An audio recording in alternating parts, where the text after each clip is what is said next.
Jadi nggak ada kok kebal hukum, nggak ada. Walaupun mereka adalah keturunan Rasulullah SAW, kalau salah ya salah, itu jelas sudah. Nah, sekarang itu kan para orang-orang yang membenci habaib, yang membatalkan nasab mereka, mereka menuduh seperti itu. Bahkan dianggap semua habaib itu jelek, semuanya pengkhianat bangsa, pengkhianat sejarah dan seterusnya. Kalau oknum itu semuanya ada, Pak. Jangankan di kalangan habaib, kalangan kita sendiri. Nah, bahasanya kan bahasa pribumi. Pribumi itu juga banyak dulu zaman penjajah yang jadi penjahat, yang jadi pengkhianat. Makanya ada kata-kata londo ireng, Belanda wa kulit hitam. Yaitu pribumi-pribumi, oknum-oknum yang mereka jadi antek-antek penjajah. Gara-gara orang-orang seperti mereka itulah negeri kita ini.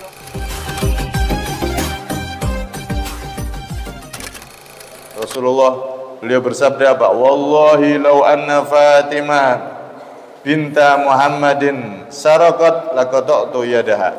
Demi Allah, andaikan Fatimah binti Muhammad, putriku sendiri maksudnya, andaikan dia mencuri, maka akan aku terapkan hukum, akan aku potong tangannya. Jangankan anaknya bangsawan, anaknya orang terhormat, anakku sendiri andaikan mencuri tak potong tangannya.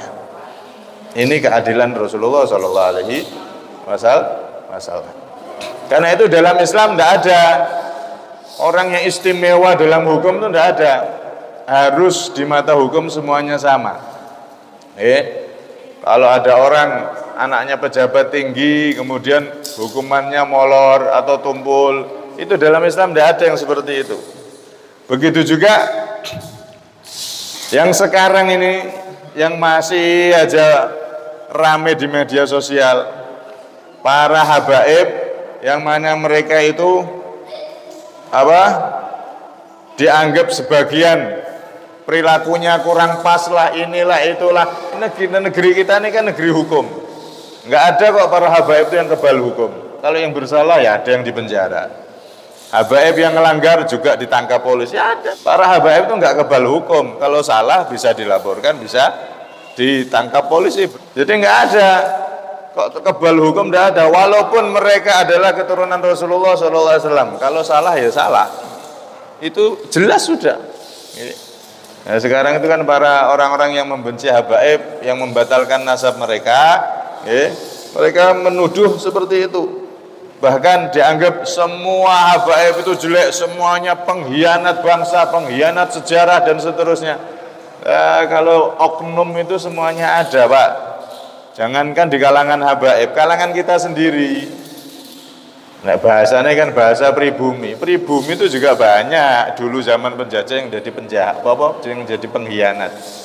Makanya ada kata-kata londo ireng, Belanda wa kulit hitam. Yaitu pribumi-pribumi, oknum-oknum yang mereka jadi antek-antek penjajah. Gara-gara orang-orang seperti mereka itulah negeri kita ini lama merdekanya, 350 tahun. Kenapa? Karena banyak orang Nusantara sendiri, pribumi sendiri yang menjadi pengkhianat, jadi antek-antek penjajah. Banyak oknum-oknum yang seperti itu. Sama. Jangankan orang biasa, kepolisian, TNI itu juga ada oknum-oknumnya yang salah. Bahkan TNI ada yang oknumnya itu jadi pengkhianat dan dia ikut OPM, Organisasi Papua Merdeka. Ada yang TNI jadi OPM, ada. Apakah terus kita mengatakan semua TNI itu jelek, pengkhianat bangsa semua? Ya tidak bisa toh. Apakah kalau ada polisi yang ternyata tertangkap jadi bandar narkoba terus semua kepolisi itu jelek? Ya enggak. Yang jelek, yang salah diproses, silakan. Jangan kita mengeneral mengatakan semuanya salah. Begitu juga dalam suku manapun, kelompok manapun, termasuk para habaib, yang mana mereka sebagian ada yang seperti itu, ya diproses hukum. Jangankan para cucu-cucu Rasulullah tersebut, yang putrinya Rasulullah Siti Fatimah aja andaikan salah akan ditegakkan itu hukum.